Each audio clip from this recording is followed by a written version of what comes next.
Okay, welcome everybody to this interview with Wayne Glew. I'm Phillip J. Watt, and for those who don't know who I am, I'm a hypnospsychotherapist, a mediator, independent journalist, and author. And I have been writing a lot over the last 5 years about a few key topics, that which is focused on my sort of profession, which is personal development and philosophical introspection, but also about what has been happening within our social system.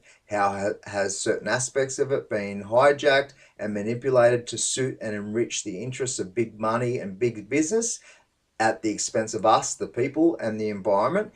And what are the potential solutions to resolve these issues? And so this interview is going to speak to that because whilst Wayne is a leading authority, an Aussie champion when it comes to the Australian Constitution, this stuff is applicable on more of a planetary scale because the Constitution of Australia, like many others, is the rule book that gives the authority for a government to actually exist in the first place. And so, what he'll be speaking to is how that the Constitution has been undermined and disrespected by various legislations, such as the Australia Act, as well as the annotated Constitution of the Commonwealth of Australia, which is basically an addendum to the Constitution, but he'll explain that better. He's the person with the expertise here.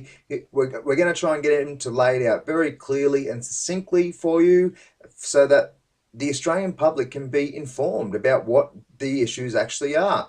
So it's incredibly important that you share this, not just with your Australian friends and family, but also with politicians and bureaucrats and police and military and other people who work within the system, because it's integral that they understand this knowledge and are educated about it as well. So we'll also be looking at what's going on in terms of the 2019 federal election and a pledge that has been developed by the Revive Australia movement, or RAM, which will be sent to every single candidate within the election in the House of Reps and Senate, to determine whose side they're on. Are they on the side of the people? Are they going to focus on the core issues that we need to focus on? Or are they going to choose to be on the side of our corrupted institutional design and the way that essentially we have a corporatocracy and not a true democracy in our current day and age? And so I know that's a mouthful, but we'll explain all that. We'll also look at the vote of no confidence strategy, or informal voting, that some people are pushing in Australia. And essentially that means they want to cross out all the candidates and write no suitable candidate to enact my will, or something like that. And the fact that it, whilst being a noble strategy, it is a foolish strategy because it will not work. Unfortunately, the system has been scammed and it isn't applicable. So lots of good stuff to come in this interview. I really appreciate Wayne spending the time. He's a former police officer. He's been providing a service to the Australian community for a long, long time, and he's been fighting in the courts in Western Australia to show that the Constitution has been disrespected on many, many key levels. So welcome to Dissect Media, Wayne. I really appreciate you joining me today. Thank you very much. The main object of what I'm doing is I set out at a young age, around 18, to join the police force to serve the people. And that, when I ended up getting in, was when I was 26 years old, because I had an eye injury, had to get over that. So I spent the next 17 years learning that the biggest corrupt system in the country was what was sitting in Parliament and what was sitting in our courts. I've heard them lie, bend, twist things to suit themselves, ignore our Constitution. I was already studying that at a young age. And all the things they were getting us to do, they kept changing the law to make all figures in relation to courts. For instance, I was actually in the court system, and the return to the court was around 60%, and they were saying it was 7 or 8%. The politicians fudge figures to make themselves look good. So when I went back to work in Midland, which I worked a long, long time in Midland, I worked with the kids. I started the Street Rod Club, got all their hot cars in there. We taught them how to modify them lawfully. Instead of putting stickers on their cars, I was giving them a big long list to do on their cars and say, see you in 2 weeks, fix it, no sticker, don't fix it, you get a sticker. You get a reaction out of the people then. It's called policing. It's called getting the public to do what they should do without hammering the guts out of them, which is the average person wants to do. The police had to learn and still have to learn. They're there to serve the people, and they aren't. Then I started looking at the Constitution in relation to half the laws we were enforcing. I get it.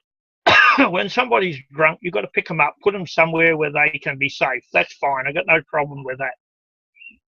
I was against from the start when they brought in random breath tests, because if you don't see anybody committing offence, what right have you got to prevent their normal right of travel on the roads? They have it under Section 92 of the Constitution, a right of travel. No one can interrupt that unless they see you commit an offence. You can't just say, well, you're driving down the road, therefore you're committing an offence, I can pull you over. And you say, blow in this. If you don't blow in it, you get charged with drink driving. Hang on. What about if I've never drunk in my life? Too bad. I'm saying, basically, a police officer is saying, you're drunk. Blow in this and prove you're sober. Nonsense. The onus of proof is on them. Are you staggering? Does your breath smell of liquor? Not alcohol. You can't smell alcohol. Does it smell of liquor? What right did you have to stop me? I wasn't doing anything wrong. My kids are waiting at home. My wife's waiting at home. Why should I sit here talking to you, doing what you want, so you can write a figure on a bit of paper? It comes down with, are you going to abide by the laws? Yeah, or are you not? If you drink too much, you want them over the road, pull them over, book them. That's legitimate. If you see them driving down the road normal, pulling everybody off into these big long lines, nonsense. Get rid of that rubbish. That's deprivation of liberty. That's your time. It's not theirs. Now, you get on to everything else the government's doing. Next, they get into your land titles and they change them to Torrens titles. You have a certificate of title to your land. I do. That's what knocked out my case on the 20th. The council will tell you, and it's all over the news, the council won, the council won. No, they didn't. The magistrate had no authority to deal with land that had a lawful title. Their act says so. He had no authority to deal with land over 75,000. Their act says so. They were the first two issues. I proved in the court, day after day, on the 4 days, he hadn't sworn the lawful oath of allegiance. That proves he was sitting in treason. I told him he was sitting in treason. I told him he was a traitor. Those words meant he couldn't sit in the court under Section 44 of the Constitution. I'm an officer of the Crown. I've accused him of treason. He's attainted of treason until such time it goes before a court. I don't have to put him before a court. That's up to the federal police. They won't do it. Tough. He sits in treason until it's fixed. I then said to him on the last day, here is our Constitution, the annotated version, quick and Garant.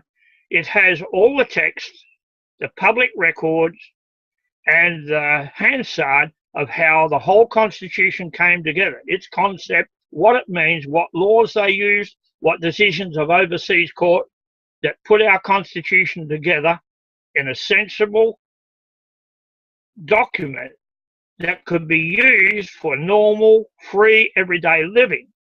The next one they produced after 1999, a fraudulent one, a green one. That green one takes the people from being sovereign and supreme and gives all of that to the government. How does that work? How do you do that when the preamble to the Constitution says, humbly relying on the blessing of Almighty God, we the people of New South Wales, Queensland, Victoria, Tasmania, South Australia and Western Australia joined together in one indissoluble federation of the Commonwealth of Australia. We the people, not we the government. We the government don't exist. At the state level, we have an executive, which is the governor. He selects 10 from the lower house, 8 from the upper house. He takes them into a council, an executive council. Now, they put together the legislation. The governor appoints all justices of the peace. They must be officers of the Crown. He appoints the Attorney General. He has to be a legal practitioner of more than 5 years, but not a lawyer. This is imperial law, which is law in this country under the Act of Settlement, the Colonial Laws Validity Act, and Magna Carta, habeas corpus, and all those laws. Now, then we have the legislature. If you look at page 791 of our Constitution, it says, neither the federal nor the state parliament are sovereign bodies. They are simply legislatures with limited authority. If they attempt to pass a law in excess of that authority, the law is a nullity and affords no obedience. What that means is they are there to debate and pass legislation put together by the Executive Council. By the way, that Executive Council, under section 62 to 68 of the Commonwealth Constitution, holds all the portfolios. They can then sit in Parliament still, an everyday thing. They can do advice, but they cannot vote. They're deemed to be biased towards their portfolios. The Constitution states that. Now, when you look at it from that point of view, once both houses have debated and passed legislation, it goes back to the governor. The governor looks at it. It complies with our Constitution. He signs on behalf of the Crown. That law then binds the Crown to a law made pursuant to the Constitution, which is an agreement in law with the Crown. Now, the same thing happens at federal level. The difference at federal level is the Governor-General is the highest authority in government in Australia. It is his job to check on the Parliament, how the military is run. It's all under his control, not under the Prime Minister. The Prime Minister is very, very simply the foreman of the federal Parliament. Now, we've got representatives. We have all these politicians sitting there. They're there to represent us. That is the House of Representatives. That is the lower house of the federal Parliament. If they're representing us, what have we got an opposition for? Are they opposing us, or are they opposing what is actual fact? The House of Representatives is full of Liberal, Labor, National Greens, depending who's in. They're opposing their ideas. Hang on, you're representing us. Why have we got your ideas in our Parliament? Why have we got an opposition trying to force their ideas onto our representatives? And then you've got the Senate, which sits above that, which is the High Court of the Parliament. Why aren't they pulling them in check? Why do they have an opposition there? Why have we got all these extra members of Parliament? When you go to your Constitution, it states, 61 I think it is, the governor of the state selects a pool of people to be elected into Parliament. From that pool, we the people go in there, get one piece of paper, we write the person's name on there, we put our name on top because you have to be approved elector. So you put your name on top. This is in every state constitution I'm talking about. And that person, you select 6 over the whole state. They fill our position in the House of Representatives. By referendum, we increase that to 10. That's fine. We can do that. Now, all right, now you've got 6 states. 12 sixes are 72. Why have we got 76 senators? And why, when a quorum is a quarter of that? Why have we only got 6 or 7 sitting in Parliament, the rest bludgeon, going off, doing whatever they like, and then making decisions? How are those decisions made? That's crooked. That's criminal. Why aren't they there? Why aren't they called to order by the Secretary of the Senate? Why hasn't that happened? Because we have a pack of crooks sitting there. That's all we got. Wayne, you mentioned the Green Book, so I just want you to elaborate on that. Is that referring to the Australia Act or to something else? And whilst we're at it, I know there's sections within the Constitution that talk about, that basically say, until Parliament otherwise provides. Is that how they've able to manipulate and undermine the Constitution? No, what they're using is section 51, subsection 38. And that says, with the conferral of the parliaments of the state, the Commonwealth Parliament can exercise authorities it had at Federation.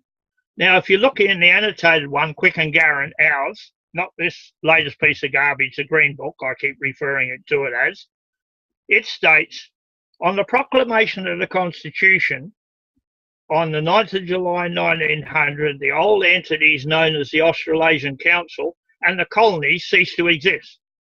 And that is under the provisions of Clause 7 to the Constitution, both the Constitution Act 1900 UK and our Constitution. Now, in Quick and Garran, it said there was no authorities transferred over from the colonies to the states.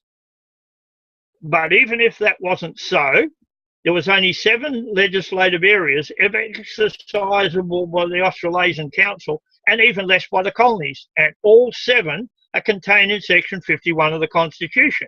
Now, in relation to local government, I've always said, where in section 51 of the Constitution does it authorise another set of government outside the 3 sets set up by the Constitution in section 70, being the executive, the legislation, and the judicature, which is your thing. And it distinctly gives a separation of powers across there.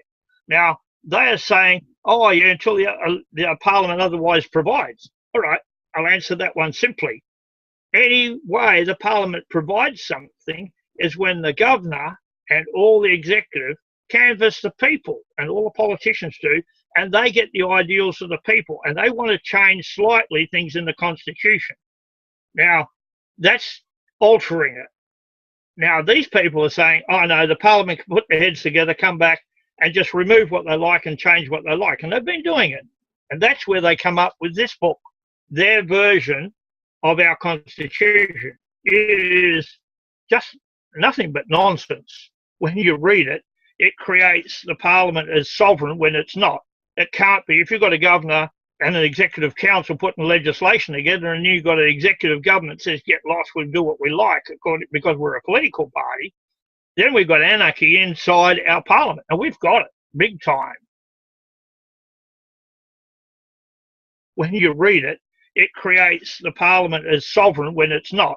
It can't be. If you've got a governor and an executive council putting legislation together, and you've got an executive government that says, get lost, we'll do what we like because we're a political party, then we've got anarchy inside our Parliament. And we've got it big time.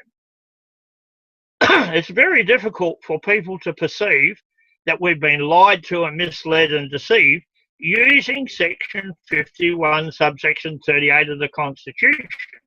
But then when you look at the Australia Act, this is a Green Book, isn't it? The Australia Act was actually passed through Parliament in March or April 1985.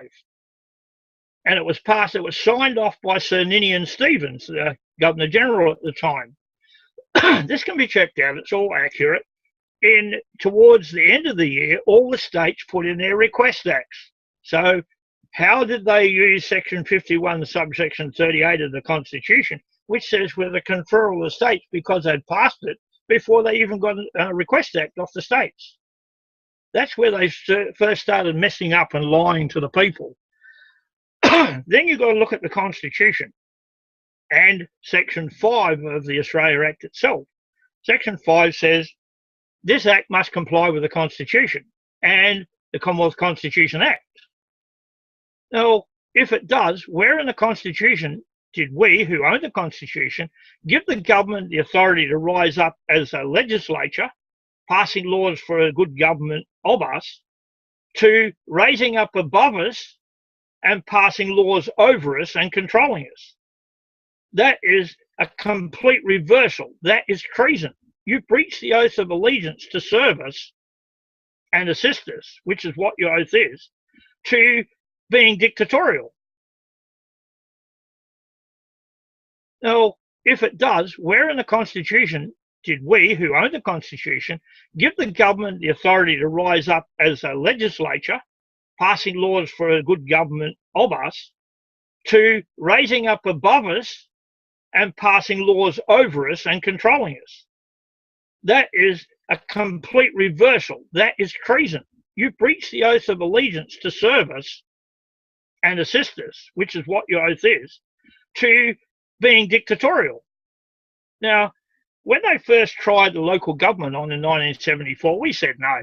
1979, they added it with an Act of Parliament. In Western Australia, it's Act number 88 of 1979. I remember it distinctly.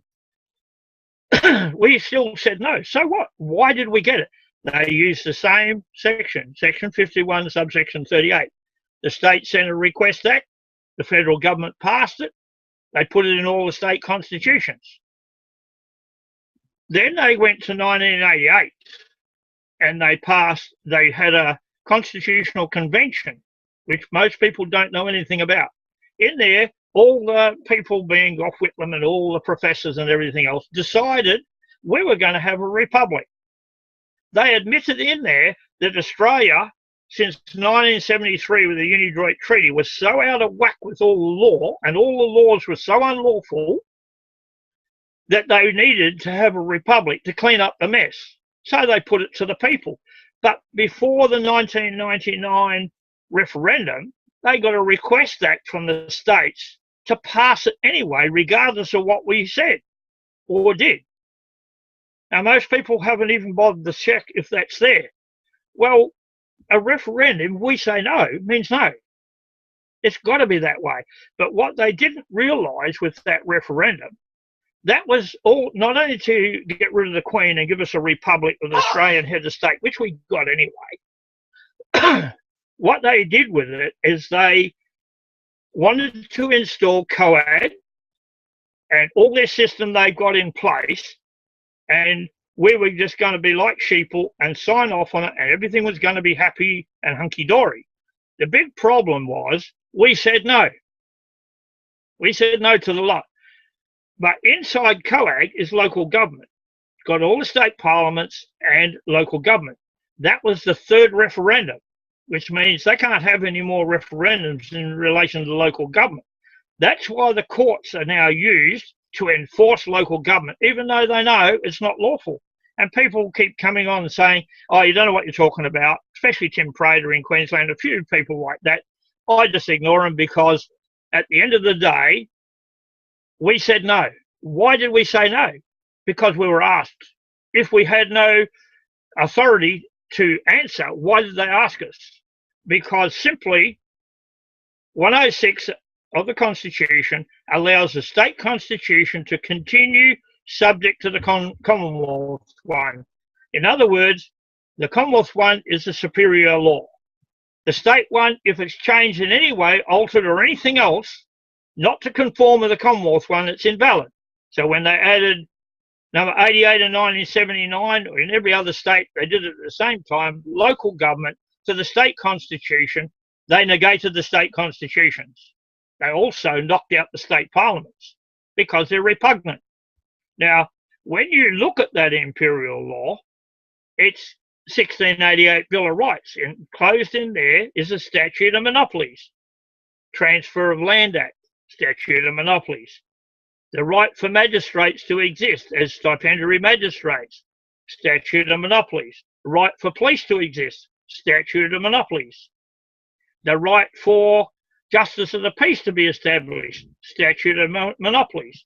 All your lower courts, they call magistrates court, are actually courts of petty sessions. They were when I joined the police force, established statute of monopolies, all imperial law. Judges, imperial law. Police have to be selected by the governor of the state. They are independent law enforcement officers employed by the states they're in. They're not now. They're pretty well Gestapo who kick the crap out of anybody who objects to them. And that's the problem we've got. Now, they're under the direct control of the governor by law, by letters patent. 6.1.9 of the statute of monopoly says only the monarch can change the letters patent. She hasn't, it stands. That's the end of it. Now, the police are there to assist the governor to control the parliament. When the parliament gets out of line, the governor says arrest them, put them in the can, front up, they will be charged. That's the job of the police, primary. Secondary is to keep the peace throughout the state. They've turned it round. The government's got control. They use them as the Gestapo army over us. This is the big problem we got. They've turned it round. The government's got control. They use them as the Gestapo army over us.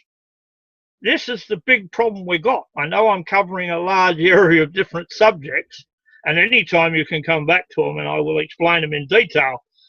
The big problem is this same section of the Constitution. No one's ever looked at it. I had to go right back to 1907 when William Hughes, he was one of the 8 Labor people who were actually in our parliament at that time, and he became the Prime Minister. He tried to knock out the statute of monopolies with the referendum in 1907. He tried again in 1913. We said, no, get lost, we're keeping it.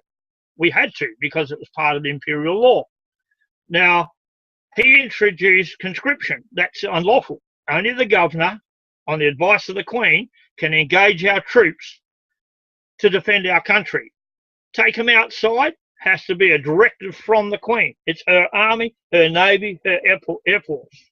Now, when you go from there, they also, Billy Hughes introduced in 1907 preferential voting. Now, it was a minor thing, and this was to assist the people. Nonsense. It was to bit, by stealth, feed into our system the method of breaking down our Constitution, Section 51, subsection 38.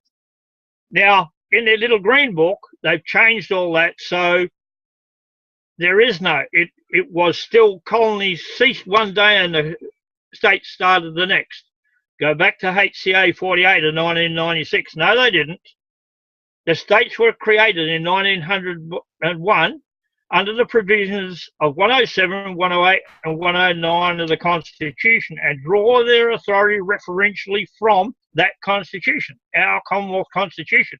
In other words, after Federation, wouldn't matter if they had residual powers, reserve powers or anything else, every single law passed in the state of Western Australia or any other state must comply with the Commonwealth Constitution and the authority granted.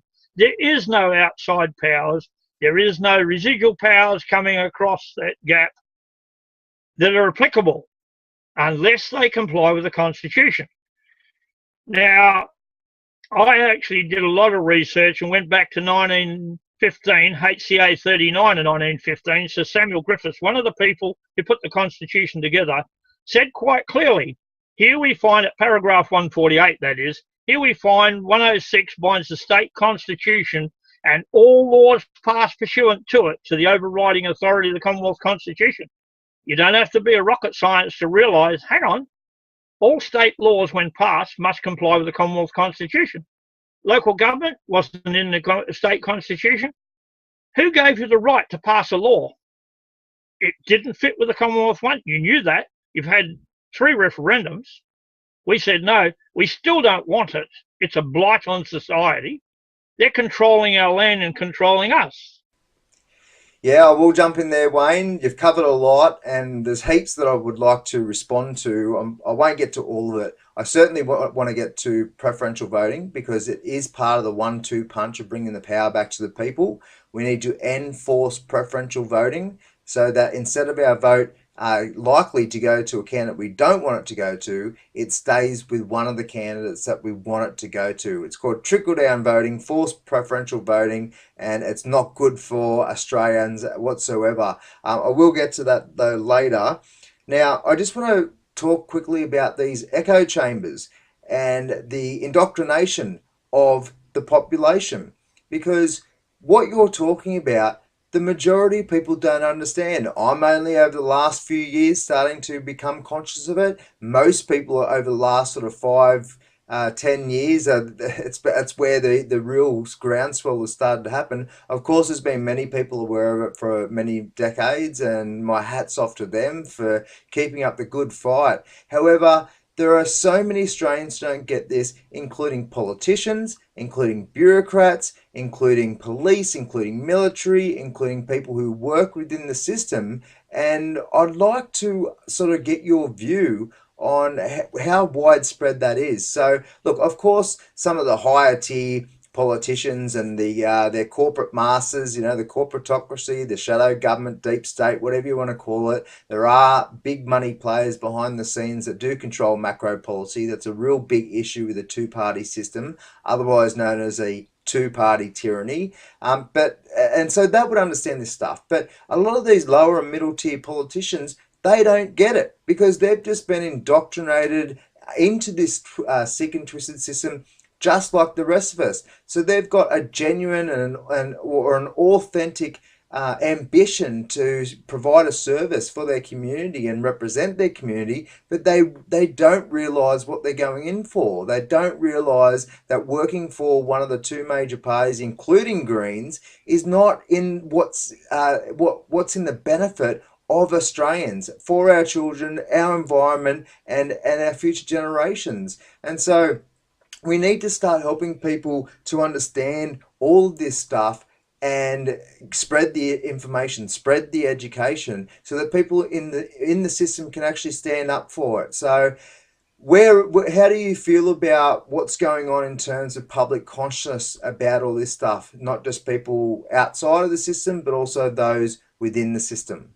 Yeah, I've looked at everything you said and I said in the Kalgoorlie court in front of Justice Stephen Scott, he mouthed off about me and being vexatious, and I stood up as a friend of the court, got in his face. Eventually, he allowed me to speak for 1 hour and 40 minutes from the bar table on the authenticity of the court.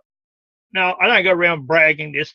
My whole object was to explain exactly the authenticity of the court. It didn't have any. He wasn't aware of it. At the end of my talking to him, the state solicitor sitting next to me said, "I wish I had your brain." I said, "You can have it. I'll dish it up to you now. You need my memory, not my brain. You need my understanding, not what I think. This is not me." And then the judge said, "I guess you'll be coming to my hanging." I said, "I wouldn't hang you. What a waste of life." I said, "I might put you down in Macquarie Island for a few years to freeze to death until you learn to behave yourself. But I've learned through the years. The police don't know. The lawyers do. Magistrates don't. Judges don't. Politicians don't. The majority of politicians wouldn't have a clue. Exclude the top end of them because, yeah, they do. But most of the other politicians, they join. They've got all these ideas of grandeur. We're going to make a difference. And they want to. But the problem is they've got these advisors. Some of these advisors are so bent and twisted and crooked, they wouldn't know. Well, I think they know what they're doing is wrong. And I'm quite sure they do. We've got a politician here. He's a lovely guy, lacks a lot of guts, but he's a nice guy. He'll do anything for anybody if he can. But his advisor serves him up like everybody else. The document says, "Oh, sign this. I've read it. It's all approved." And they sign it. We went to Parliament. I had 2 meetings in state Parliament, half one day and half the next, through a friend. And I've got to meet a lot of senators and that through this friend, because I'm trying to convince them to go back under our Constitution, go back to our law. After a big meeting a couple of weeks ago down in Albany, they wanted to know how they could swear the oath of allegiance. I said, simply, get it, go before another person and swear that oath, then stick to it. But then you've got to dump your green Constitution and all your beliefs of grandeur and come back under our Constitution. He wouldn't do it. His ego wouldn't let it.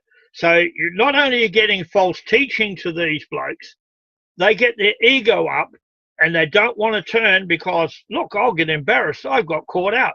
I've been caught out a few times myself. I've gone to court. I got in the face of the court.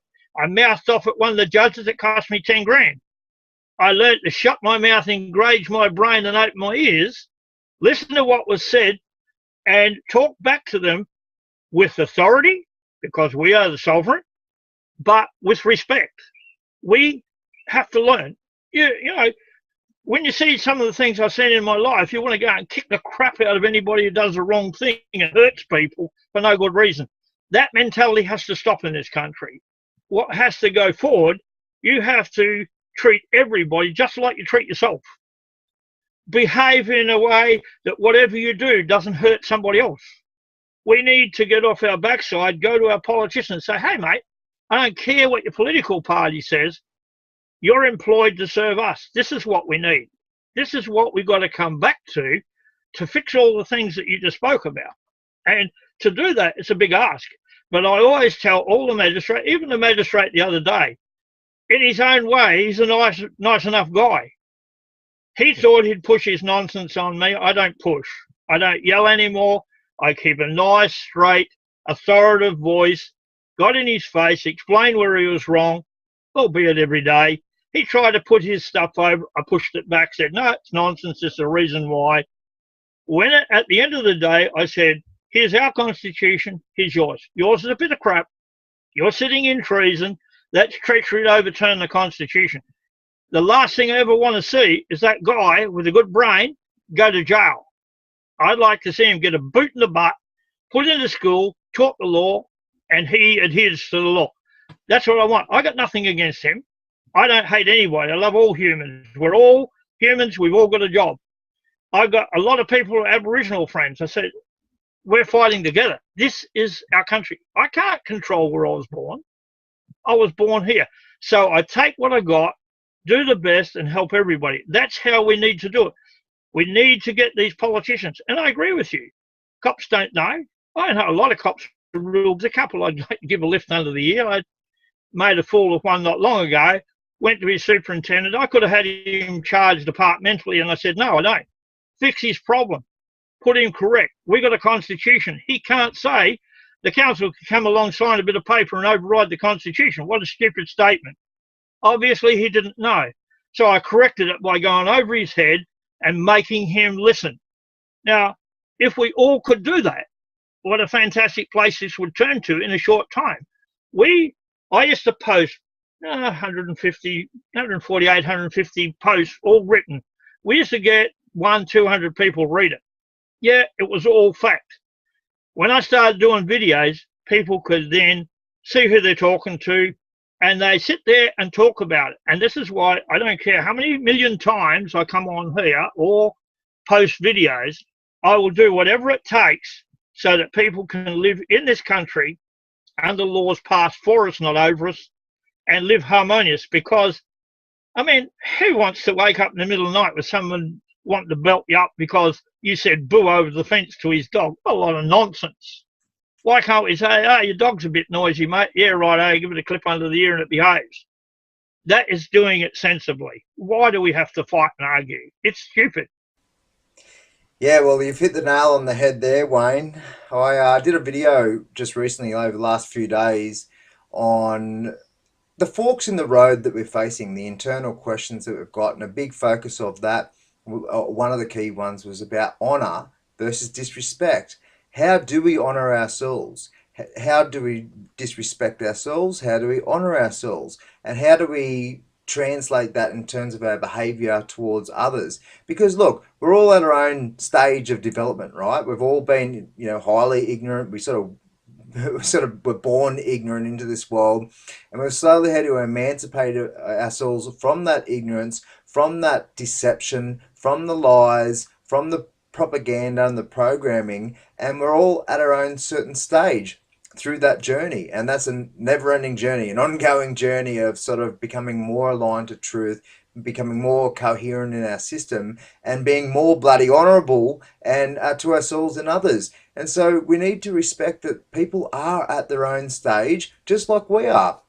We wouldn't like others that are more advanced in terms of their intelligence and their understanding of what's going on, both metaphysically and materially, to look down on us and speak to us like crap. So we should do the same bloody thing to others who we feel might not have as much of an understanding. But let's not forget that at the same time we could be wrong. Just because we think we're right doesn't mean we're right. I can guarantee right here, right now, we're wrong about stuff right now, just like we have been in the past, and just like we'll continue to be in the future. So if we just open ourselves to that understanding, that journey, and realize that we're all going through this same process, then we're going to get along a lot better. We're going to be able to learn both individually and collective a lot better, and it's going to be just good for our world, plain and simple.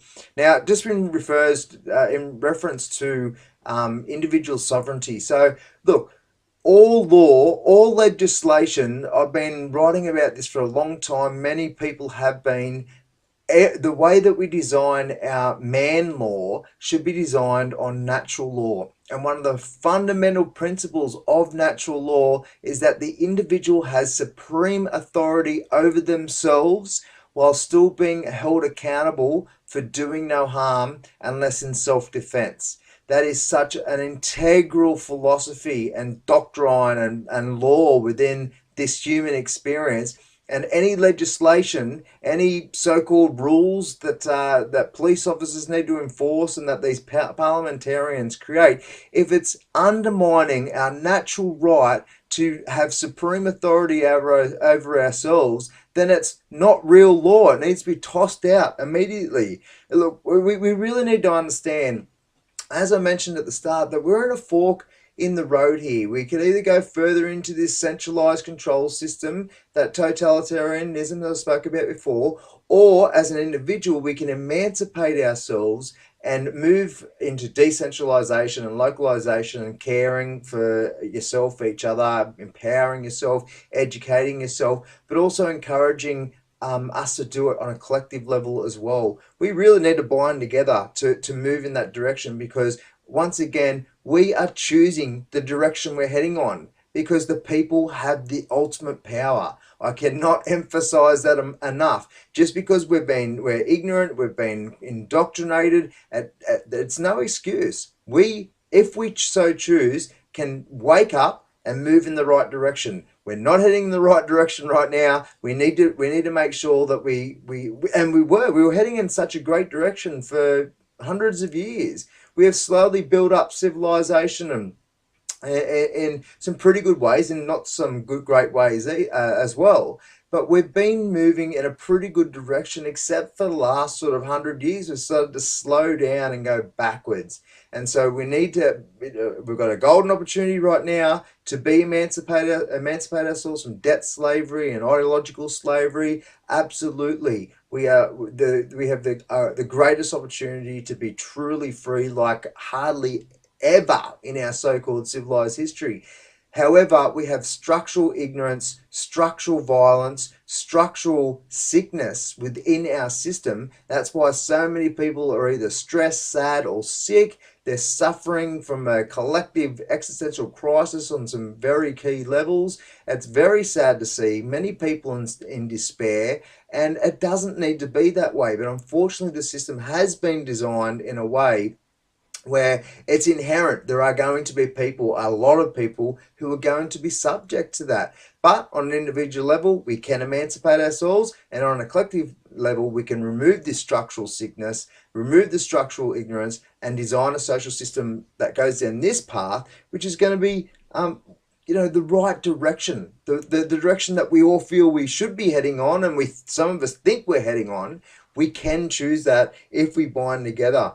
Now, and that includes being intelligent with this 2019 election. It is so vital, so vital that we elect really good people in the last federal election. I think it was around 25% of Australians didn't vote for the major parties. We need to increase that to 30%, 35%, 40%, maybe even 50% of Australians can start to get to know who their candidates are and vote for them if they're going to align to the core issues that we've got, which will be identified within the pledge that I'll talk about soon. Now, just a quick note on the kids and the adults, the people who are causing disruption and dysfunction within our communities.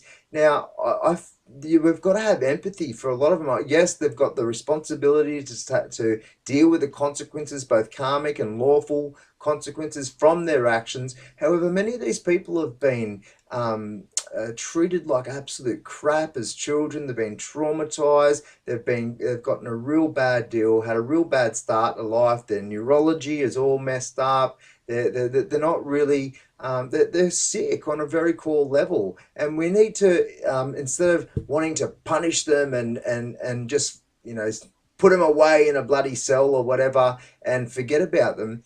What we need to be doing is helping them. We need to help them heal. We need to help them grow. We need to give them the right community love and the right conditions for them to actually go through that healing and growth process so that they can become functional, productive members of our community that contribute and participate in good ways. So people can be reformed. I've seen it. I've worked in the system myself.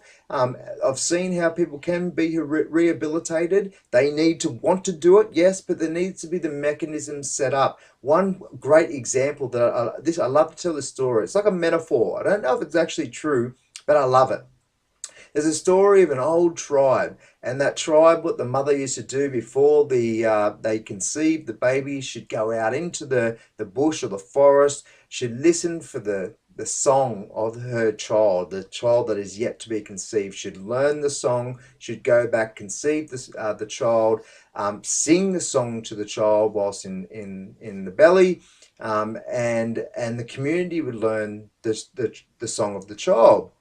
When the child was born, the child would learn its song, and then if it was ever to go against the general societal values, the laws of the tribe or whatnot, then instead of punishing and rejecting and like you're out of here, what they used to do is sing the song and welcome the child or the adult back into the tribe, because that's what we all really want at our core, is just to be loved, just to be respected, and just to be a part of a community, and feel like you've got like a role and a piece to play in the orchestra of that community. So we need to think about that as a general philosophy for how we help to re-assimilate anybody within our communities that are struggling to look after themselves and to give to the community in healthy, fair bloody ways, right?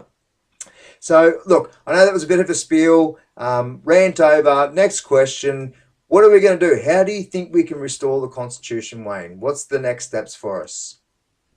Well, my thoughts is to teach it. There's a group now want me to travel around teaching it, and I have always I've actually do it now, but not very often. People take videos and they put them out. That I find the biggest hassle we've got is it's Joe Blow off the street, and Joe Blow off the street doesn't have much money, and I do everything I can for the cost. So I drive from here to Perth. That doesn't cost them. It costs me for a plane fare to Melbourne, say. I get put up in a house there. The people are lovely. I went to lecture for 3 hours one night, and it was 7 hours at 1:30 in the morning when we went home. Those people were hungry. I wanted to teach them. Then we found out the video equipment packed up. We need a group, which we're getting together now, who will put out there. But I can't be the only one. I've got to teach these people and get them to a stage where they can learn our Constitution. We have a good group, and it's made up of all individual people. No one has any say in anything. One puts the bill to get 26 constitutions produced at a time.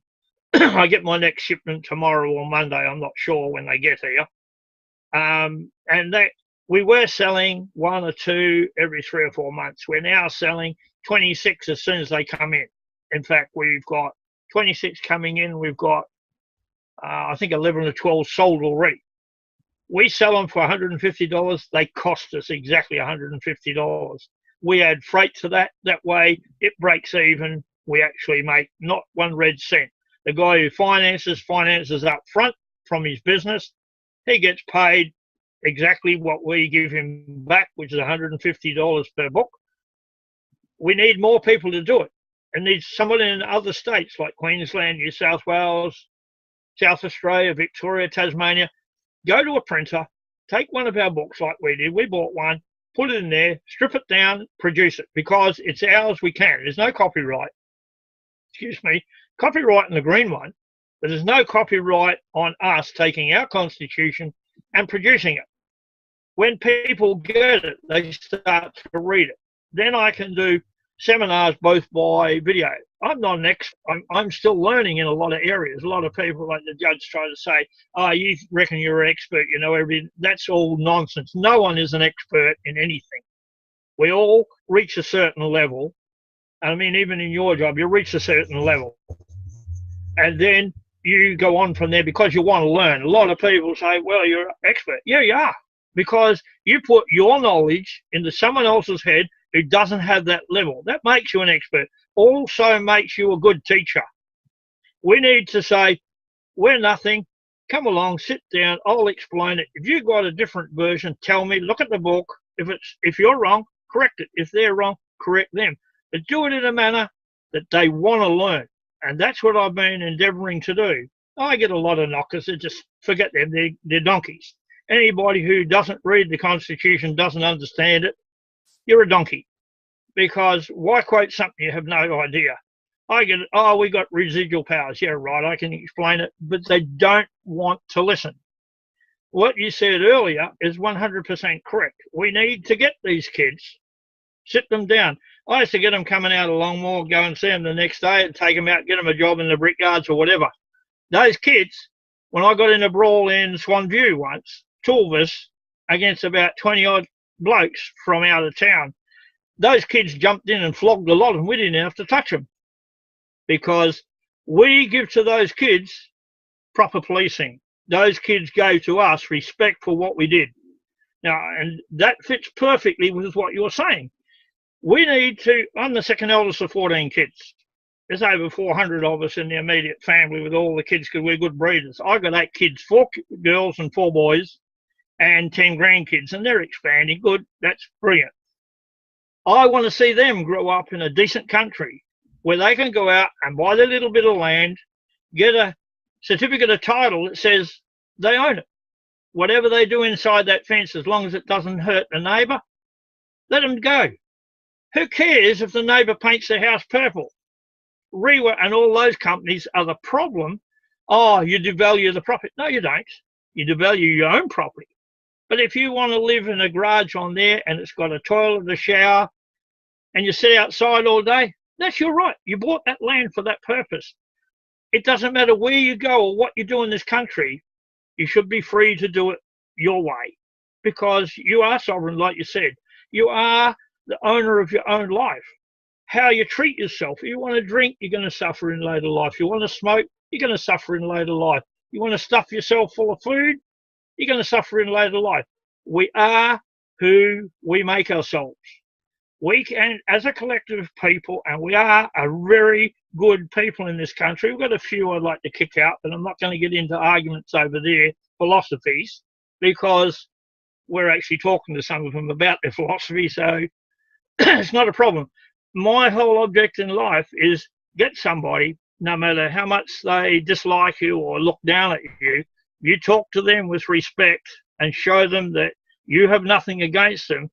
You can start to change them to being a normal everyday person that we consider.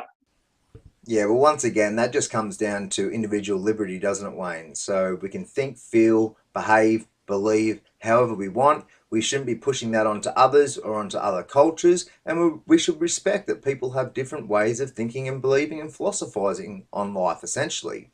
All right, so now I want to get on to some really important information. So bear with me on this because I need to go through a couple of things, including what's going on in the Yellow Vest Australia movement, as well as the content of the pledge. So let me get through this as quick as possible.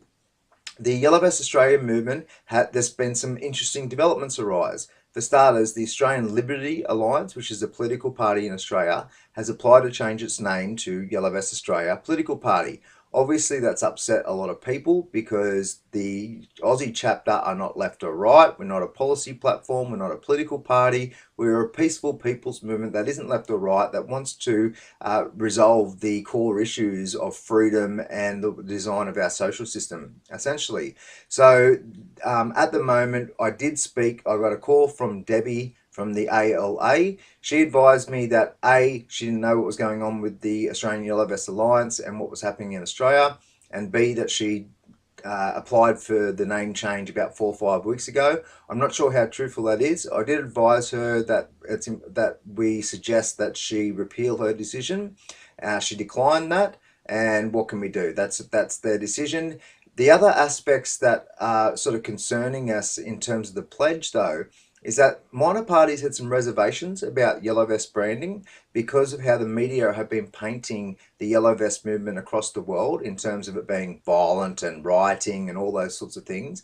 Now, of course, the French yellow vest movement are a peaceful people's movement. They just want a renationalisation of their government, so kick out the unelected bureaucrats of the EU and the UN. They also want a renationalisation of their money and banking supply, as we do here in Australia. I'll get to that in a moment. And they also want referendums initiated by the citizens. So essentially, just they want the power returned to them. Now, of course, they've got rogue groups within the French that are behaving anti-socially and violently, but they've also been infiltrated. And so they've told us that there are allegations that government sort of funded groups have been burning these cars and creating this sort of mayhem so that they can paint them as a poor picture to the world. However, ultimately at their core, they are a peaceful people's movement, but that doesn't mean that public perception doesn't know that. And so the minor parties here in Australia, some of which were concerned about the YV branding. We had already decided to remove the YV branding because of that, because we're not about, it's not about yellow vests. It's about the Australian people coming together to resolve the issues in our system. And so what we've decided to do at the Australian Yellow Vest Alliance is create a separate entity, and that is called Revive Australia. So what we will do is create unification within the minor parties via them signing this pledge. Candidates and within the independent candidates and minor party candidates will sign this pledge, and that'll create unification, which will lead to education, because we'll start a national conversation essentially about these core issues that I'll go through in a moment about the pledge, and hopefully that'll catalyse real systemic change. So we've once again, Revive Australia movement is the new body that is going to be pushing and marketing this pledge. You can check us out at www.reviveaustraliamovement.info. Okay, so let's go through the content of the pledge. This is very simple. It is designed to return the power of the people. It is not a strict policy platform. It is more a facilitator of a conversation, of a focus within the 2019 election and how we move forward as a country. So the first part of it is returning the power to the people, empowering the people's voice, restoring true democracy. I spoke about the preferential voting, or briefly mentioned it. Essentially, we want to abolish forced preferential voting. So this is the one-two punch of returning the power to the people. End forced preferential voting so that our vote stays with the candidate or candidates that we so choose, instead of this trickle-down voting where our vote might end up with, and likely to end up with, a candidate we don't want it to. It'll stay with a candidate we so choose, just like they do it in the local elections. So we could just do optional preferential voting, or maybe first past the post, but this is an integral part of the conversation of returning the power to the people. The second punch, the one-two punch, is implementation of CIR, or citizen-initiated referendums. And we don't want multi-million-dollar messes. We just want them inexpensive, simple, and secured on the blockchain so it can't be scammed, as a voting app. So on your phone or your computer, people can just choose yes or no. Now, of course, there's some people who won't have access to that, so they can mail in if they want to vote. We're suggesting something like 3% of eligible voters to initiate a referendum. Again, we don't want millions of them. We just want parliamentarians who are going to be enacting our will anyway in the government. But if we don't have that, if we've got politicians that are lying or working in the interests of big money, then we should have the power to sack them via CIR. We also should have the power to design our social system how we so choose. So the one-two punch of bringing the power back to the people is ensuring our vote stays with candidates we want it to, as well as having citizen-initiated referendums that are actually managed in a way where all of the evidence is laid out by independent bodies and broadcast via the mainstream media, so the public are informed before they vote. We need fully informed votes for CIR, and to make sure that we circumnavigate any propaganda for basically propagandizing the public on which way to vote. So we want them to be informed. The conscience and the common sense of Australians is there. We believe in Australians to make the right choice with everything. Of course we do, but we just need to make sure the right information is getting out.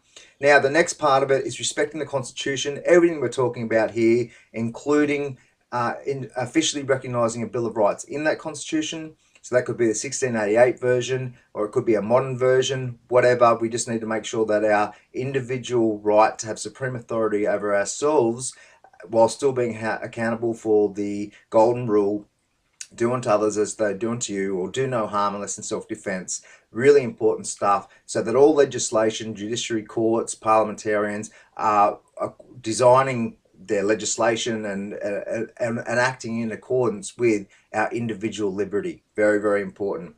The next part is reinstituting a people's bank. So we more or less want to go back to something like the Commonwealth Bank of Australia used to be. For those who don't understand it, money is created out of nothing. Right? So mortgages, credit card debt, that is new money that did not come from an account somewhere else. It was created out of nothing, and then you pay that money back. It's re-wiped from the system, but guess who gets to keep the profits, i.e. the interest of that money creation process?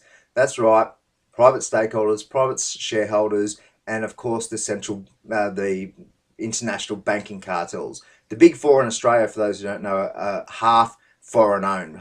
So most of the money that is generated from this money creation process goes overseas. So instead of that, why don't we just go back to how we used to do it, where the money creation process, the profits from it, was reinvested back into our communities. We could do that through local banks as well to compete with private commercial banks, so that we keep them honest, but also money that's created out of this process can go into health services, mental health services, infrastructure projects. Basically, we could green the desert, or build pipelines to green certain areas of our sort of western, sort of drier areas within New South Wales and Queensland, but anywhere really. And also to basically organise our society in a way where we've got the funds to support our needs, because there's so many people whinging about not having enough money, like, oh, we've got such a budget deficit, or we need to get the surplus. All that's just a scam. We can just go back to the old system where, like Denison Miller used to run the Commonwealth Bank of Australia between 1910 and mid 1920s, where he funded infrastructure projects, huge expansion of Australia, funded World War One, and more or less said that he could have done that 10 times over with the way that he was operating that bank. So there are ways in which we can create abundance on a community scale and protect ourselves, preserve our commonwealth, and we need to really consider that. That's a really big issue for how we move forward. The next step is revitalise local economies. So first we need to create widespread local and regional food and resource systems that will safeguard us or insulate us from national or financial shocks, national or global financial shocks, meltdowns, hiccups, whatever. If we're creating most of our food and our resources on local regional scales, then we are completely protected, but we're also creating more education for kids and adults in terms of what healthy food is, how to create your own resources. I mean, for starters, we need polycultural food systems. The model of industrial agriculture that has been forced on our farmers because they had to, otherwise they couldn't compete. But that's a monocultural process where it actually has extreme damage to our environment. It kills the life in the soil. It basically creates nutrition-less food because there's no life in the soil converting the minerals and nutrients into forms that the plant can suck it up. And you've got all these toxic sprays and injection of chemicals, synthetic chemicals, into the soil. So that model needs to shift to polyculture, which permaculture is an example of. So essentially you're working in symbiosis with your land, creating all your food and resource needs in a way that's good for you and good for the environment. That's pretty simple. We also need to reincorporate hemp back into our model. Hemp can, for those who don't understand it, whinging about all these, oil-based plastics, hemp can create biodegradable plastics, right? It can create a biofuel that's healthy for the environment. It can create ropes, soaps, concrete or hempcrete, it's called, building materials, carpets, medicine, you name it. Hundreds upon hundreds of products we could create locally. Imagine what through hemp, and imagine what that would do for our local economies. It would stimulate that more jobs, and it would get more people involved and educated and learning health and life skills. So that is so important for how we move forward. The next aspect is returning our public assets, which is a really big one for many people. So what we need to do is restitute our publicly owned essential infrastructure so it's affordable for Australians. That is so important because with our ports, our water licenses, our power, our banks, our farms, Australian lands, Australian hands, minerals, mines, all this sort of stuff has been sold off. We need to bring that back to the public. That is really important. We need to protect our farmers. We need to protect our food and resource systems. We've got a lot of work to do there. The final part is removing corruption. So these political donations and bribery by corporations, multinationals, essentially what we have right now is big money controlling macro policy. That's why so many people are frustrated with the two-party system, because it's been turned into a two-party tyranny. So it doesn't matter if you vote left or right, they're going to institute the same big policy because they're controlled by the same people. So that and the lobbying industry needs full investigation. That's a very toxic industry. That there's lots of under the table deals, and look, it is an absolute mess that we need to sort out instantly, as well as this political puppetry stuff. Having Malcolm Turnbull, an ex-managing director of Goldman Sachs, as the foreman of our country, i.e. the Prime Minister, was one of the biggest conflicts of interest our country could have ever had. We need to make sure we've got great Aussies who represent community needs, not banking needs, which we know the banking industry is a very toxic and has been shown as criminal on many levels as well. And on that note, Larissa Waters from the Greens, she wants a lot of this anti-corruption. She's got an anti-corruption bill that she's trying to push. Let's see if she'll sign this pledge, because ultimately, if she really wants to work in this on the side of the Australian people, she will sign this pledge.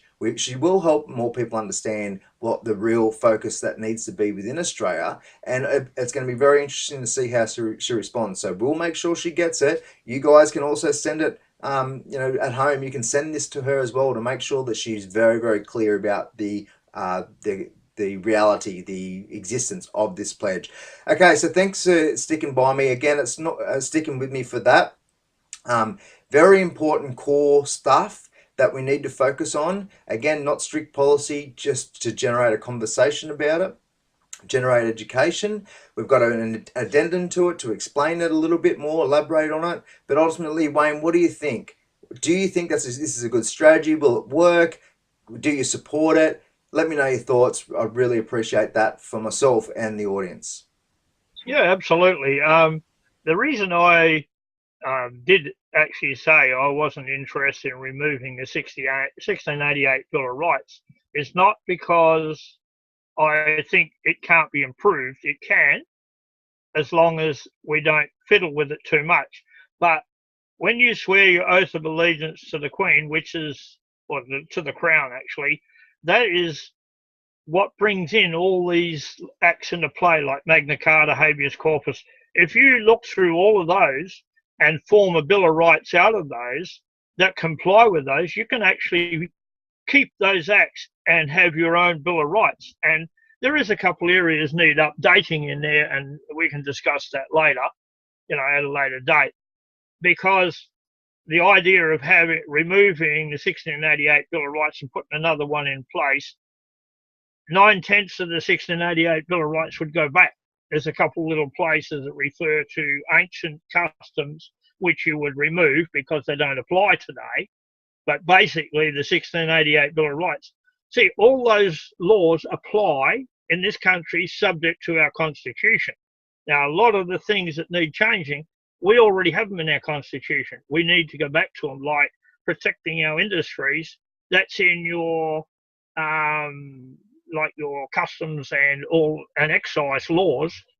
That's how you control it. But when the government got hold of it and they upped the tax on all of our infrastructure, like cars, for instance, and then allowed these cars to come into the country and tax them, what they did is they lifted our cars so they were too high, and the others were an alternative. So people bought those alternatives and dumped our cars.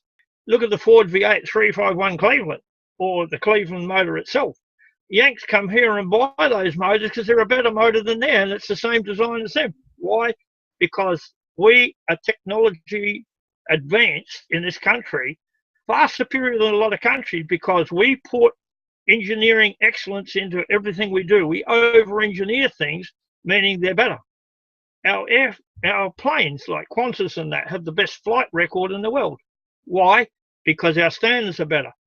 We have the ability to do anything the rest of the world can do, just that little bit better, because in sport, we excel just a bit better. In everything we do in Australia, we excel a bit better. Our soldiers excel a bit better. We've got that drive. We've got the technology. We've got a constitution. And as you said, we need to pull it all together under your charter and get it correct, go forth and get our kids learning, not learning about, how to hold a baby and all that. That's a parent's job. It's a parent's job to teach sex education to kids. Go back to school where you learn ABC, all your numbers and everything else. Put into schools books. Like when I was at school, I read books on popular engineering, popular mechanics, and all the encyclopedias about the world I could find, all the classics in comic form. Put all that back into our school. Put it where the kids can get it. National Geographic is a beautiful place to show you all over the world what every country's doing. Why aren't we doing it? Because, as I say, we need to get this education back. We need to get it where we're educating our kids in common everyday life. The rest of it, some of the best brains in the world come from here. You're speaking my language here, Wayne. This issue is very close to my heart. I've worked with many kids over the years, and the despair and the lack of self-discovery that they're in. It's really sad. Walking away with school from school with such a lack of health and life skills. Don't know how to be truly creative. They don't know how to really take care of themselves at all. That's why revitalising our local economies through localised and regionalised food and resource systems can help not just kids but adults too. Learn how to grow some food, learn what healthy food is, learn how to create stuff for themselves, and learn how to connect with community. So very important stuff. Now, just moving on to the vote of no confidence or informal voting stuff, they have been informed that this strategy won't work. Informal votes aren't counted, so 49% of the, just say if they did get 51% of the people they require to sack all the parliamentarians, the 49% vote will still be used to determine who wins. That will be the outcome. And not only that, the likelihood of them getting 51% of the population to do this is so low. It's ridiculous. So I just don't understand why they keep pushing this when they know it's not going to work. I know they're taking the moral high ground, but it just seems so strange that they will continue to push something that is inherently that has been proved to not be able to work. And they know it. They know it. What, you think they're controlled opposition or something? Like, or they're paid trolls? What is going on? The reason I filed in the House of Lords is because the company known as the Government of Australia, or the Australian government, has stolen one of Her Majesty's realms, being the Commonwealth of Australia. So I seized it all under Clause 51 of Magna Carta, because I can see the drama that is caused by you, by what you're saying, not by you, sorry. So I seized this constitution, hold it in suspended in fraud, along with every single law passed by the political parties, and hold it suspended in fraud. And on the 8th of January, I served it on the Prime Minister, give him an after Christmas present. And they understood, because it shook up the whole Parliament. They wanted to know what I was doing and why I was doing it. I said, because you are going to come back under our Constitution. We as a people, and you said it, you're not going to get them all to rise up. We as a people need to understand 1, 2, 3, 4 or 5 or 10 or 15 people can make a difference if they use the laws we've actually got. People don't understand your authority under Clause 61 of Magna Carta. The majority of police officers don't understand if they've sworn the lawful oath to the Queen, they have ultimate authority. You can relay something to a politician or a magistrate. You can tell him, this is the law.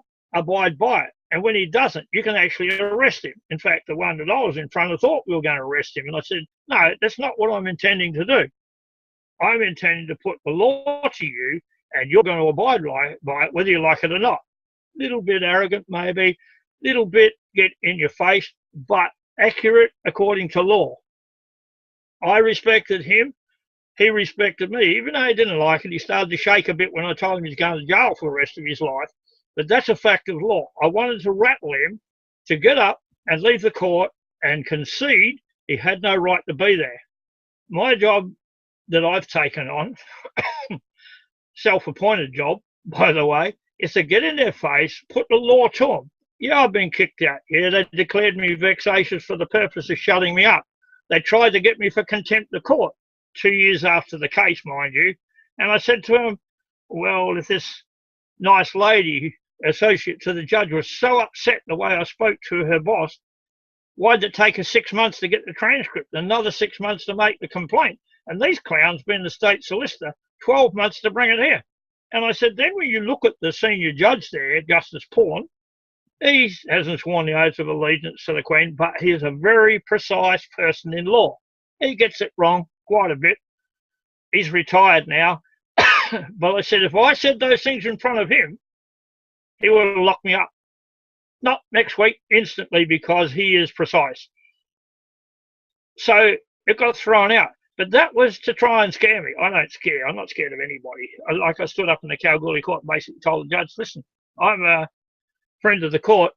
You have no right to threaten that guy and make him have a lawyer. And he just glared at me. I didn't tell you I could talk. I said, I don't need you to tell me to talk. I'm an officer of the Crown. I'm telling you, you cannot tell him to have a lawyer. And he's, after a minute, he said, well, I suggest, I stood up and said, excuse me, you can't. You can say, there's a lawyer, there's you choose who represents you. That's not bias. Anything else is bias. He didn't like that, but in the end he says, well, that's how it is. He agreed. People need to know their rights, need to know they can stand up in a court in the gallery and say, excuse me, as a friend of the court, that's wrong. But to do it, you have to know it. I learnt it in the police force. I know the limitations of what you can and can't say. I've been trying to instill that in people's heads because this is an asset. You go up on a drink driving charge and they say, you blew so-and-so and so-and-so. What do you got to say to the charge? I'm sorry, I haven't been charged. You're alleging I was driving over the limit. When all that evidence is put to the court that says I was, that then and only then can I say, whether I'm honest or not doesn't matter. I have the right to plead not guilty or guilty if I like. If they put a pack of lies there, you say, no, not guilty. If they put the truth, you look at it and say, yeah, that's exactly right. All right, I'll cop it sweet. You are not charged with anything when you go to court. There's an allegation you did something. And people have to learn until the police or whoever put all that evidence before a court, there's no charge. What are you pleading to? He could say, Father Christian kicked you in the backside. You go along there and you plead not guilty to it. He didn't do it. And then they put all the evidence later, had nothing to do with what happened. And you say, oh, hang on, none of that happened. Why the hell would you plead guilty or not guilty to it? You don't know what they're putting. It's like saying, well, it is exactly saying an allegation becomes a charge. No, it doesn't. It doesn't. If they allege you were speeding, prove it. The onus of proof is on them. What they do after the 1999 referendum, reversed it. You got to prove you didn't. And even when you can prove it, like I use Pythagoras' theorem, position of the camera in relation to the road and the distance and the angle across, I proved to the magistrate with mathematics it was 100% correct. He sat there for a full 10 minutes and he said, you are correct. The reading is wrong. It's wrong to the degree you said, right down to the kilometres an hour. But he said section 96 of the Road Traffic Act says that speed reading device is deemed to be prima facie evidence of a case and can't be disputed. I said that law is wrong. Takes away the judicial function of this court. He said, I agree, but I convict you, but he only gave me the minimum fine. Then the policewoman jumped up and started screaming. He told her where to get off and get out of the court. He said, these things have to be corrected. You know yourself, Pythagoras' theorem, 3, 4, 5 method of finding a right angle. The last 3 meters you travel, if the camera's 4 meters off the road, it's saying you traveled 5 meters, 20% accuracy. The binary contained in a computer is for a set position. If your car's riding up and down over bumps and you're moving side to side on the road, what have you got? An inaccurate speed. Law is precise. Either you're doing 50 k's an hour in a 40 zone or you're doing 43 k's in a 40 zone. But then when you look at the federal law, it has 60 k's an hour, 68 before they can book you, 70, 79, and so on, 110, 123. Why isn't it adhered to? Money. They say if you're not speeding, you won't get caught. Hang on, what about if your speedo is wrong? What about if you put too much air in your tyres, changes the diameter, increases your speed? You have no idea. That's what it's there for. The law needs to be applied liberally with the space. I've been caught coming back from Perth, 120, 123 k's an hour. 9, 10 o'clock at night, you get pulled over, slow down, blowing this, yeah, fine, go, keep it down a bit, fine. No one minds, but when you're around town, the speed limit's there for a reason, safety. So you do it. To apply it any other way, I mean, you get out on the country road, they're complaining now people are going to sleep. If you increase the speed limit to 120 or 130 k's an hour, you'd go from a luxury drive sitting there in La La Land with automatic air conditioning and all your sweet music to having to drive again. You would drive precisely. What's wrong? Our cars are built wrong. They're not built to keep you awake. These are all things we need to address in our system. So it doesn't just pertain to the law, it pertains to cars, it pertains to your house, it pertains to everything. We have to systematically go back as a nation, correct all the problems, and we can fix about 80% of it. There's about 20 you'll never fix because you always got the people that say, I'm just not doing it. And they're the ones that are hard, but if 80% do it, that 20% have to fall in line and go find somewhere else to live. That's fine. You've hit the bloody nail on the head again, Wayne. Police need to realise that when applying the law, which some law goes against individual sovereignty anyway, right? So it's not really law; it needs to be chucked out. However, it needs to be applied liberally because the law reality doesn't work black and white. It's a grey area. And don't get me wrong, I've met many police especially in rural community areas, who are, quite intelligent with their application of the law, and they don't come in with a big stick, and they're not here about respect my authority. They're just like, trying to do a community service, and they're great. We need those people within the system. I used to work in the system myself for 10 years. I was with the federal government doing policy development and project management, so about 3 or 4 years, and then I went to the state government for about 6 or so years, working social work type stuff, so working with socioeconomically disadvantaged kids, adults, and family units. I really enjoyed it, challenging but rewarding stuff. It was very difficult in many cases, just in terms of the culture of the organisation I was working with. I got a lot of respect from my clients because I didn't go in there with the big stick and respect my authority. It was like, I'm there to help. I'm there to help. I'm there to help nurture and work with you guys to actually create safe and happy households and whatnot, and to heal and to grow and do all the stuff they need to do. So I treated them with respect. However, I was always standing up for my ethics and the right path, the path that was right, and even the path that was aligned to macro policy.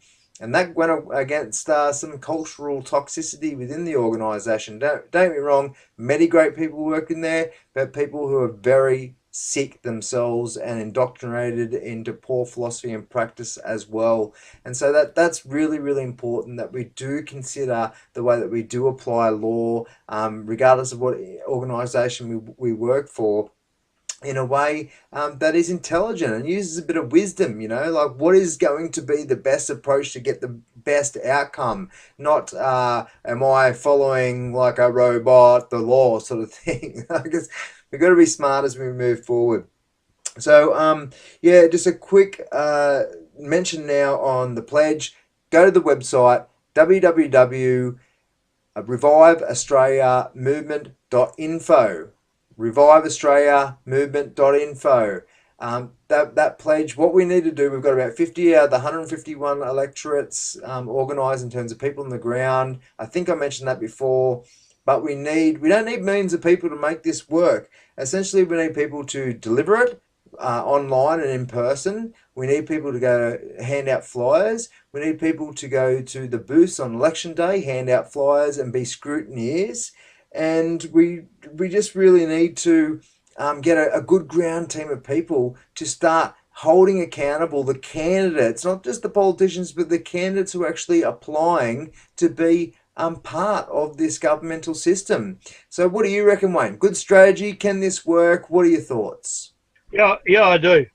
Um, I'm going to do a video on voting and try and convince people to understand there's no such thing as Australian Electoral Commission. It's unlawful. We need to have where the state governors run all the elections, whereas then you pick the people that represent you and your state, and we need that.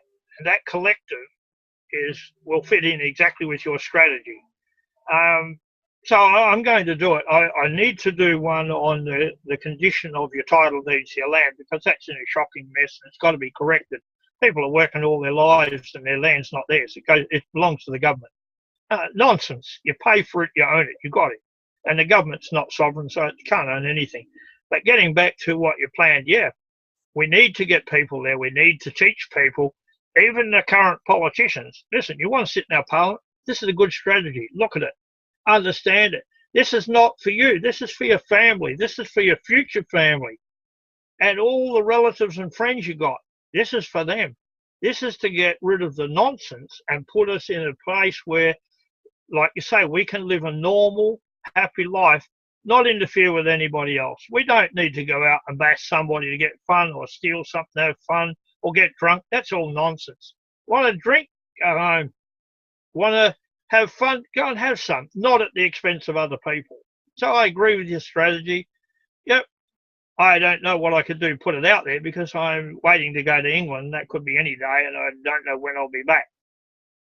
Probably not for 3 or 4 weeks. I can't control that, but I've got a job to do there. It has to be done to put our constitution back, to put our country back where it belongs, and that's what I'm doing.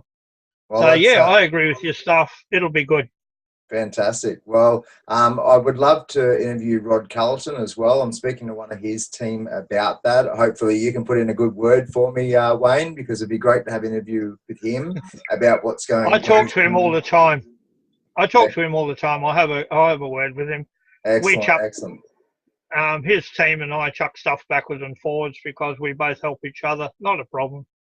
I'll Awesome. talk to him. Because we Yep, really need this information to get out to more people. Or there's so many absolutely. good Australians doing their different stuff, and even minor parties. There's a lot of minor parties who have done some amazing stuff, put a real good policy platform together, and that's what we're trying to unite. We want to identify which minor party candidates and independents who actually want to deal with the issues that yourself and myself and all these people who are concerned about the direction our country is heading. We need to unite, we need to educate, and we need to catalyse real systemic change. All right, I think that's pretty close to the end there, Wayne. Is there anything that we missed that you want to quickly cover? And I really hope that we can do this again sometime. We can do it anytime. I'm pretty well covered. I've got to go. I've got a couple of taps to fit for my daughter's house. Okay, well, you enjoy that, Wayne. What a fabulous chat. Very educational, not just for those watching, but myself too. I mean, my eyes glazed over many times when you're talking about certain aspects of the Constitution. I've got a lot of learning to do myself, as do we all. But it is so important information. And the way that you wrapped it up with focusing on caring for each other and behaving in better ways, fantastic. It was something I wasn't expecting. So I really appreciate that, because that speaks dearly to a lot of the work that I do. Thank you so much, Wayne. An absolute pleasure, and yeah, really, really appreciate it. You're welcome. I say I've not only had to learn, I've actually lived what I do. because when you live it, it becomes more real and it's easier to remember. And when you're talking to someone, it just pours out of your mind into their face so you can help them. And that's what I'm about, helping people. This is not about me saying, because people say, oh, you're going to hear it. I'm not anyone's hero. I'm not nothing. I'm just me. I come from the bottom end of the food chain. I worked my guts out. I got what I got through hard work. I love Australia. I love its people. I don't give a hang if you're black, white, or brindle. You are the same cut. You go and get a knife and cut them. They're all the same. I've seen plenty of them smashed up. They're all the same inside. Stop the nonsense. Live together. Let's have some fun. Make love, not war. It's a good idea, even though I That's don't like hippies. oh, come on, Wayne. I'm a hippie at heart. Don't be so rough on us. But yeah, no, you're spot on. You know, like we need to come together as a team, realise we're on the Yeah, same team, and move forward together, and start having yeah, a better attitude. And one of my favourite philosophies, one of my deepest philosophies, is to be both playful and serious at the same time. So I like how you summed it up with having a bit of fun. yeah. Well, that's how you got to be. Anyway, you Awesome. have a very good day. I will. You too, Wayne. Thank you very much. Not a problem at all.